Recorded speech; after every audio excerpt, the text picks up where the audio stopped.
ચર્ચાસ્પદ બનેલા ભાવનગરની જે હુમલાની ઘટના છે તેમાં એસઆઈટીની રચના થઈ છે. પોલીસ દ્વારા હવે કઈ દિશા તરફ તપાસ શરૂ કરાઈ છે?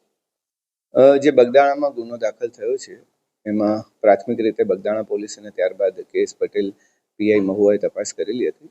એ તપાસ વધુ તલસ્પર્શી દિશામાં થાય અને કેટલાક પ્રશ્નો જે હજુ બાકી રહેલા છે એનું યોગ્ય રીતે એનું સતત ઇન્વેસ્ટિગેશન અમારા સુપરવિઝનમાં થાય એટલા માટે એસઆઈટીની રચના કરવામાં આવી છે, જેમાં ધારી એએસપી જયવીર ગઢવીને એમાં અધ્યક્ષ બનાવવામાં આવે છે અને બોટાદ એલસીબીના માણસો તથા એસઓજીના પીઆઈને પણ આમાં સભ્ય બનાવવામાં આવે છે.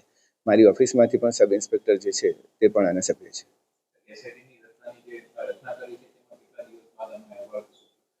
હજી આજે કામગીરી શરૂ કરી છે. દરેક પાસાઓની એફઆઈઆરથી લઈને બાકીના કેટલા સ્ટેટમેન્ટ છે બધાનું હજી વિશ્લેષણ કરવામાં આવશે.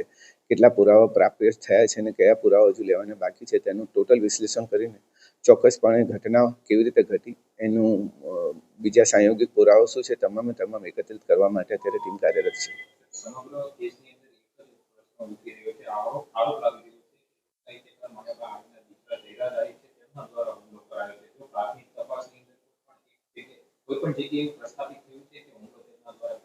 હજુ કેસ પેપર્સ અમે સ્ટડી કરી રહ્યા છે અને ક્યાં કેવી રીતે શું મોટિવેશન હતું, આરોપીઓ ક્યાંથી આવ્યા, એમના શું કનેક્શન હતા ને એ બધું અત્યારે તપાસ કરી રહ્યા છે. એટલે પ્રાથમિક રીતે હજી અમે ચર્ચા કરી છે કે કયા કયા એરિયા પર અમારે ફોકસ કરવું છે. થોડું તપાસ આગળ વધ્યા બાદ જ હું આમાં બતાવી શકીશ.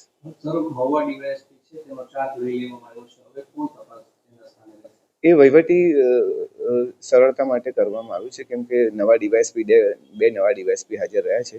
મહુવા ડીવાયએસપી જ્યારે અંશુલ જૈન હતા એએસપી, એમને ટ્રાન્સફર બાદ હમણાં બે ડીવાયએસપીનું પોસ્ટિંગ થયું છે, એટલે તળાજા ડીવાયએસપીને ચાર્જ આપવામાં આવ્યો છે.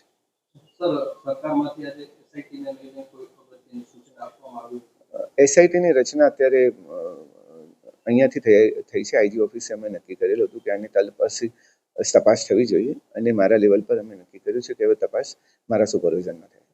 ફરિયાદી છે નવનીત બાલદિયા, તેનું કહેવું છે કે જે બગદાણાનું ગેસ્ટ હાઉસ આવેલું છે ત્યાં પણ આરોપી લાંબો સમય સુધી રોકાયા હતા. તેના સીસીટીવી ફૂટેજ છે તે પણ ડિલીટ થઈ ગયા છે. પોલીસ સહકાર નથી આપતી. ના, હવે આવા પ્રશ્નો નહીં રહે. અમે તમામ તલસ્પર્શી બાબતોની તપાસ કરીશું.